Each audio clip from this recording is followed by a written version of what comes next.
नमस्कार, मैं हूं सुप्रिया सिंह। शुरुआत करते हैं दिल्ली की 10 बड़ी खबरों की। दिल्ली वालों को स्वच्छ पानी उपलब्ध कराने के लिए केजरीवाल सरकार लगाएगी अमोनिया हटाने वाले प्लांट।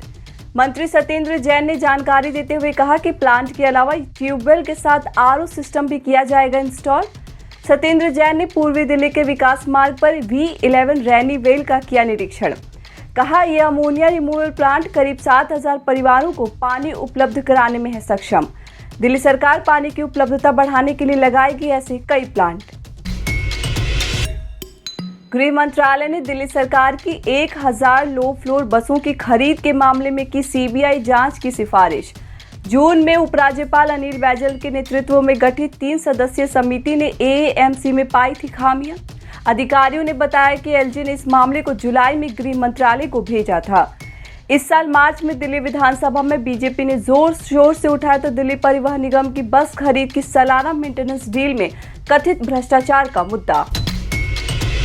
दिल्ली के मुख्यमंत्री अरविंद केजरीवाल 23 अगस्त को राजधानी के पहले स्मॉग टावर का कनॉट प्लेस में करेंगे उद्घाटन। पर्यावरण मंत्री गोपाल राय ने दी जानकारी। कहा, 20 मीटर से भी ऊंचा टावर अपने आसपास के 1 किलोमीटर के दायरे में हवा की गुणवत्ता सुधारने का करेगा काम। मॉनसून के बाद पूरी क्षमता के साथ काम करना शुरू करेगा टावर। दिल्ली कैबिनेट ने पिछले साल अक्टूबर में पायलट परियोजना को दी थी मंजूरी। गोपाल राय के मुताबिक स्मॉग टावर की प्रति सेकंड 1,000 टन मीटर हवा को करेगा क्लीन। कोरोना मामलों में देखने को मिल रही है कमी। राजधानी में बीते 24 घंटे में 69,000 से ज्यादा टेस्ट करने के बाद सामने आए कोरोना के 25 मामले। 2 लोगों ने संक्रमण से गंवाई जान। राजधानी में अब एक्टिव केसों की संख्या 448। होम आइसोलेशन में है 140 मरीज। अच्छी खबर यह है कि कोरोना का पॉजिटिविटी रेट अब तक के सबसे कम स्तर पर पहुंचा। लोकल सर्किल के सर्वे के मुताबिक दिल्ली के 41% परिवारों में एक या एक से ज्यादा लोगों में पाए गए हैं फ्लू के लक्षण। सभी को बुखार, बहती हुई नाक, गले में खराश जैसी समस्याएं हैं। कोरोना समझकर करा रहे हैं आरटी-पीसीआर टेस्ट। डॉक्टरों के मुताबिक इनमें 80% लोगों को सीजनल फ्लू और 20% लोगों को स्वाइन फ्लू जैसे हैं लक्षण। इसीलिए ऐसे लक्षण होने पर कोरोना समझकर घबराने की जरूरत नहीं।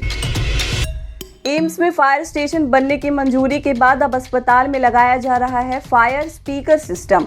अस्पताल प्रशासन के अनुसार मुख्य परिसर के ए, बी, सी और डी ब्लॉक में लगाए जा रहे हैं ये सिस्टम।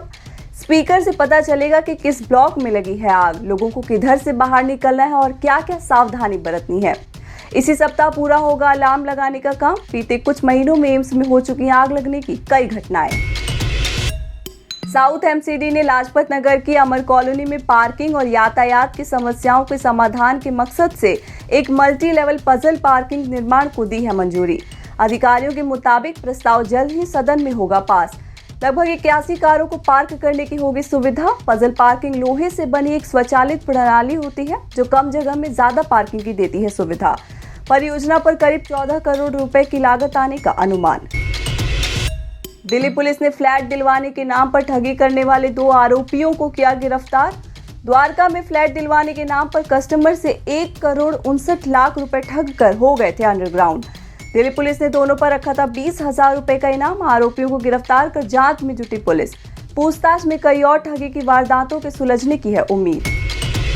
दिल्ली के कारखानों में श्रमिकों के परिवारों को रहने पर लगा दी गई है रोक। दिल्ली के कारखानों और फैक्ट्रियों के लिए श्रम विभाग की ओर से जारी किया गया है दिशा निर्देश। एक सार्वजनिक सूचना जारी कर कारखाना चलाने वालों को कहा, कारखानों में परिवारों के साथ श्रमिकों का रहना प्रतिबंधित। अगर कहीं कोई परिवार कारखाने में रहता पाया जाएगा तो की जाएगी कार्रवाई। श्रम विभाग ने बढ़ाई सख्ती। दिल्ली के तीनों निगमों की ओर से 3 चरणों के तहत लगभग 21,000 से ज्यादा फैक्ट्रियों को रिहायशी इलाकों से किया जा चुका है शिफ्ट। रक्षाबंधन को ध्यान में रखते हुए रविवार को डीटीसी बेड़े की सभी बसें सड़कों पर उतरेंगी। बसों का परिचालन समय पर करने को लेकर अधिकारियों को दिए गए हैं सख्त निर्देश।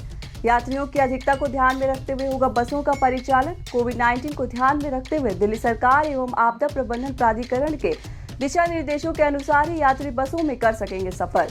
फिलहाल बसों की सभी सीटों पर सफर की इजाजत, लेकिन खड़े होकर यात्रा करने की नहीं है अनुमति। आप देख रहे थे दिल्ली की 10 बड़ी खबरें। हमारी बाकी खबरों को देखने के लिए चैनल को सब्सक्राइब कर लीजिए। नमस्कार।